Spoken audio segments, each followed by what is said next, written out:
आणि तिथं तो पंढरपुरात बसलेला विठ्ठल आहे ना, तो रामाचा अवतार आहे आणि तो आपल्या सगळ्यांच्या हृदयात विराजमान आहे. आणि पहा, महाराष्ट्र ही संतांची भूमी आहे. अनेक संतांनी देवांनी इथे अवतार घेतले. त्यामुळे अशा पुण्यभूमीत आपणही जन्माला आलो हे आपलं सौभाग्य आहे.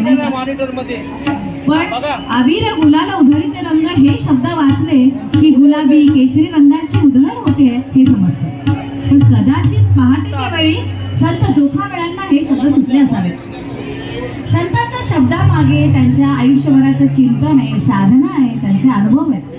त्यांचे शब्द जसेच्या तसे घेणं, कधी कधी त्या शब्दांच्या मागे सत्य काही वेगळंच घडलेलं असतं. एकाच पंक्तीमध्ये विडंबना आहे, विरोधाभास आहे आणि समाजानं केलेली क्रूर चेष्टा याचं दर्शन संत जोखामेळ्यांनी या अभंगातून आपल्याला घडवलंय.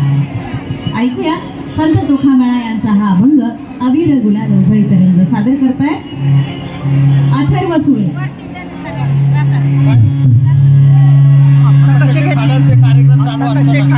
काहीतरी द्या ना मला, कागद वगैरे, पेपर वगैरे काहीतरी द्या ना.